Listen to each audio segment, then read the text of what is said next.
It has been a long-standing principle of the channel since about the time that it began that I don't make videos or put down books that I don't like on the channel.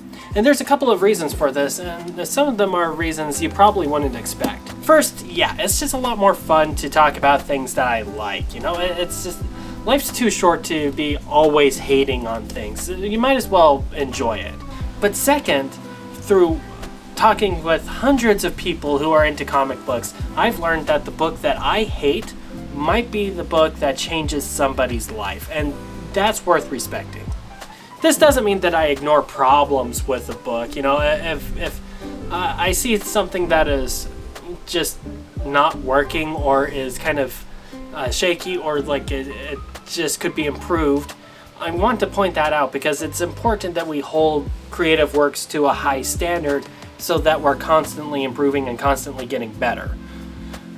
At the same time, regardless of what it is, there is something good to be found in any kind of creative work, and on top of that, sometimes a book that is completely unremarkable, that is doing all kinds of things wrong, and is just there to really fill time, that book might just say the thing that you needed to hear at the time that you needed to hear it. Now fast forward a couple of weeks and I'm enjoying one of my favorite self-care rituals. A customized Crunchwrap Supreme, I like to add fries and pico to it, a G Fuel, a jazzy trombone playlist, and a comic book. That day's selection was from DC's Dollar Tree distribution and is titled Superman Declaration.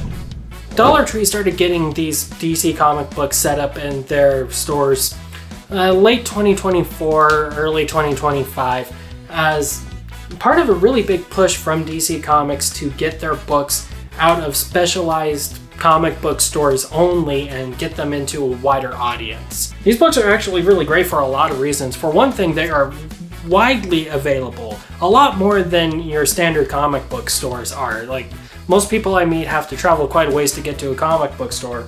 Dollar Tree is everywhere, and these are everywhere because of it. They are really great introductions because the price of admission is really low and really convenient. That you get a complete story in the back, even if the main story ends on a cliffhanger, which is really great. And they make great gift fillers, you know, like here's a present, but also I threw a couple of comic books in there. How great is that? But anyway, this one reprints Superman number 27, which is the first part of a two-part story that concludes in 28. If they put some kind of notice about that in the back of the book here, I think we would be golden. I think we'd be ready to go. This era of comics, particularly for Superman stories, is what I would call comfort food comics. Okay. It's a little bit hard to explain, but I promise I will explain this as simply as I can, and it will be really easy and it will be really quick. Just stay with me here. First, you have to understand that in 1986, we got a completely new reboot of Superman. Like, completely new, started from the ground up. So this Superman existed and was really, really popular and worked really, really well. And then Flashpoint happened, which is when the Flash went back in time, changed a couple of things, and came back to the present day. But when he came back to the present day, the things he did in the past changed things and started off what we call the New 52, which is just more comic books, except now they have a little stamp on the top that says the New 52. And people really, really said they disliked the New 52. I like the New 52. I say give it a shot. Don't listen to the haters. You know, it's really easy for beginners to get into. It's kind of self-contained in its own little bubble. So you have this guy who is Superman and was very active in the opening, but the guy from before, from the 1986 canon, he still exists. That version of Superman somehow escaped the reboot. I say somehow, we know how, but we don't need to get into it right now. And so he and the Lois Lane that he married showed up in this new version of the universe, but they were kind of doing Black Ops Superman stuff. So he was dressed in this cool black costume, and he and Lois had a kid during this time. Later we encountered another really big cross-book, crossover, huge event called DC Rebirth, which was basically taking all the parts that people didn't like about the New 52, throwing it away, and taking all the parts from before the New 52 and bringing them back. And as part of that, they decided to just unceremoniously kill off the New 52 Superman. And so the Black Ops Superman had to become the new Superman, and he got like his timeline all mushed together with the New 52, so it was always one Superman, but it kind of felt like two. But it doesn't matter. Oh my gosh. The consequence of all of this is that during this rebirth era, the stories that were kind of the transition from the rebirth event to when the rebirth event truly ended, in that one, Superman was in a little bit of a different space than we typically see him in. Rather than being a newspaper reporter in Metropolis and being a superhero over in Metropolis, he lives on a farm in Hamilton County, which is quite a ways away from Metropolis. And he and Lois are raising their son Jonathan, who's discovering his superpowers for the first time. Anyway, this particular story that we're reading today begins with the three Kents just exhausted from having multiverse superhero shenanigans, imps from the fifth dimension mushing everybody's timelines together, and aliens that live in the swamp. And Lois says, you know what, we're all exhausted, we've all been doing a lot. I rented an RV, let's go on the great American road trip. And so we are off to the races, and the first stop we have is Sharon, Massachusetts. It was picked by Lois Lane, and so they can go see the memorial of Deborah Sampson. This is a cool story. So Deborah Sampson was around during the Revolutionary War, and she wanted to fight in the Continental Army, but she couldn't because she's a woman. So she pulls a Mulan. She pulls a Mulan and disguises herself as a man named Robert Shurtleff.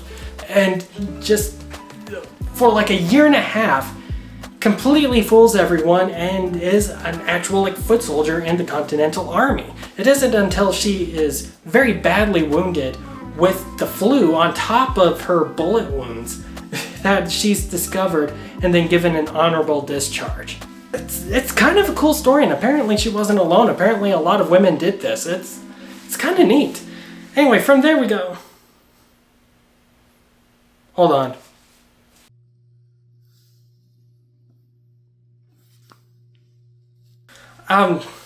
Why is Clark shirtless? What justified that? Am I missing something? Oh, okay. I think I know what happened. Okay. So in the past, traditionally speaking, when a book makes it out of the regular comic book store market, they typically have to cut it down for size. Where did it go? It is in this stack somewhere. There it is. Like this. Alright, so what we have here is the Target Big Box Release Edition of Ultimate Spider-Man Double Trouble and the standard hardcover edition of the same story. Now these books both have the same story in them, but the Target Big Box edition of it is quite a bit shorter. Because you see, it was released in conjunction with Spider-Man 2. Now the original version of Double Trouble is called Double Trouble because it also included Kraven the Hunter. So what they did was they did a kind of a content edit / edit for time thing on the book to make it tie in better to Spider-Man 2. So all of the stuff that was in the original Double Trouble that was about Kraven the Hunter, they took out for the Target edition, as well as edited some of the words and some of the placement of things so that the story still made sense while also missing half of it. But I'm willing to bet that this is what happened. We have this weird plot hole in the book because the original version likely had some explanation, and when they remade it for the Dollar Tree edition, they probably had to edit it down for time so that it would all fit in their printing parameters. But the only way to find out if this theory is true is to go see if I can find an original copy. So it looks like it's time for a road trip. Alright, perfect. Okay, let's get going. I'll just grab my camera and let's head out. Alright, that one gets like 3 gallons per mile, and then this one gets a little squirrely if you go too fast. That one's just old. There's just no options here I want.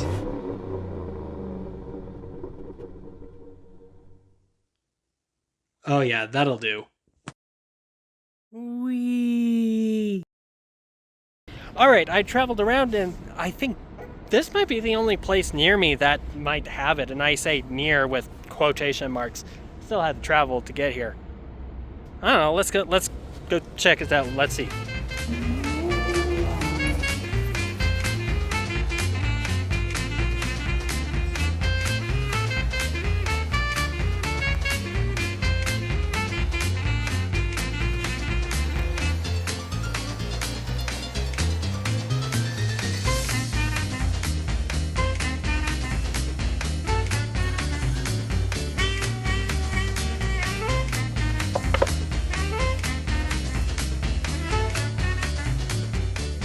So I was able to find the trade paperback version of this story. I couldn't find issues 27 and 28 specifically, which that feels weird because these shouldn't be very hard to find comics. I mean, Rebirth was very prevalent and very popular, so they printed a ton of them. Regardless, I was able to find it in trade paperback form, which came with some other books on top of it.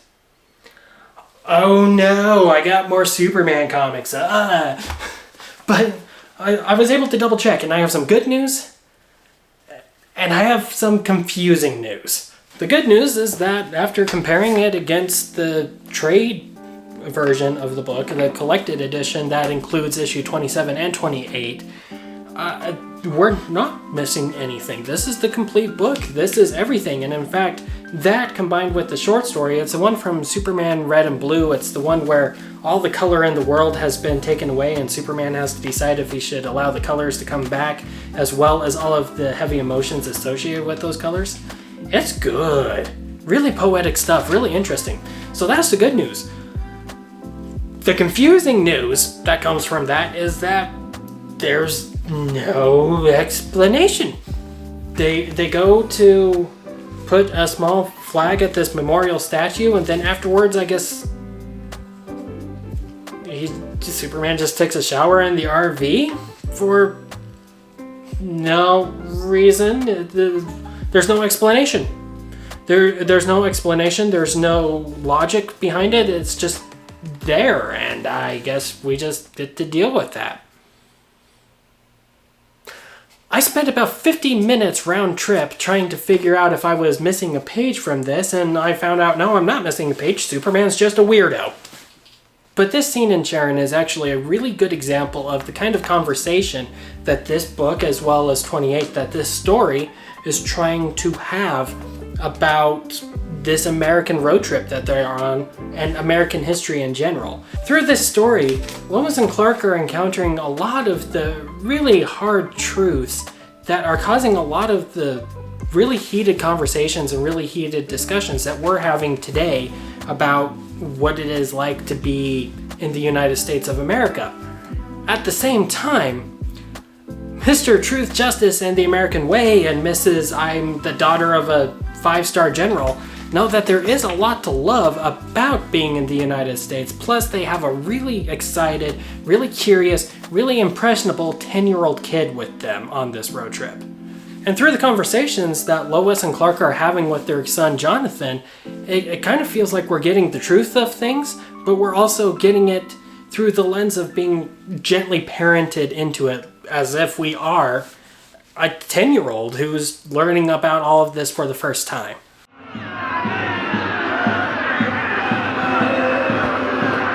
It's getting late. We've got time for only one more stop. I know John wants to see the Air and Space Museum, but you guys want to see the archives. We can go next time. The same groups are still arguing from when we came in. They're really angry at each other. People have the right to disagree, and doing it here in the capital of the country helps get more people to pay attention sometimes. Freedom of speech is all about having a different opinion and not worrying about the repercussions. What kind of repercussions? Words are powerful, John.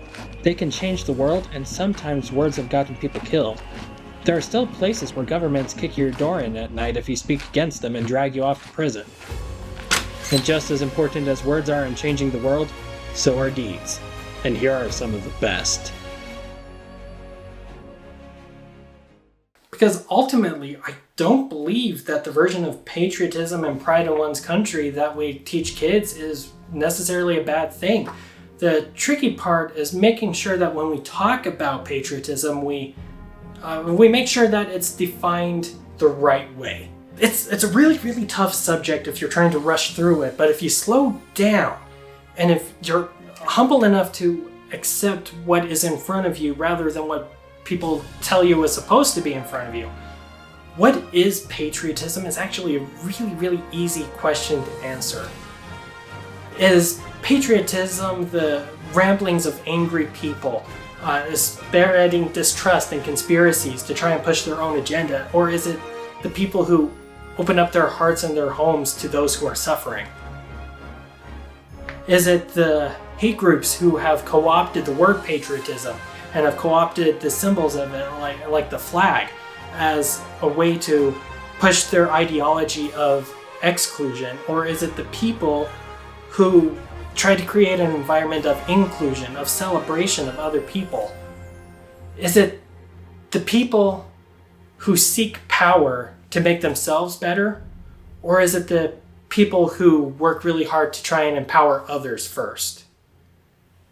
Now, I admit this feels a little bit heavy-handed sometimes. There's a scene here. They're at a World War II memorial, and Lois and Clark both read all of the plaques on it in their entirety. And it's there out loud for you to read.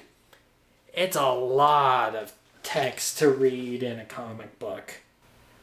But at the same time, behind the long-windedness that it sometimes has and some of the cheesiness that's in there, I believe that these characters actually do care about it. And going on like this guided tour of American history with Superman and Lois and Jonathan actually, it gives it a certain amount of weight that I kind of dig. Sometimes it's easy to get lost in the conflict of ideas and interests that are all around us and perpetrated by us, that we kind of end up losing the point of things. That these are ideals that are worth striving for, ideals of equality and compassion and empathy, a world where people are free to pursue their best selves without being held back by racism or sexism, homophobia, or any other kind of bigotry that is out there holding them back. One where the huddled masses yearning to be free, they can have that. And those are ideals that are worth striving for. As for the book, it may not be the most action-packed Superman story. It might have a weird and distracting plot hole in the middle of it. It may be a little bit long-winded at times and a bit cheesy at others. But it did a really good job of peeling back all of the layers of frustration and disappointment that I've been feeling lately, and kind of making me feel, again, like an idealized 10-year-old who's learning the point all over again, and yet for the first time. It was kind of remarkable. At the same time, I get it. This book isn't going to revolutionize comic book storytelling. It's not going to change the way the medium is written, and in 10 years from now, it's not like anyone's going to look back at Superman number 27 and 28 and get all misty-eyed at how important and revolutionary the book is. But, it said the thing I needed it to say at the right time. And that right there is worth something.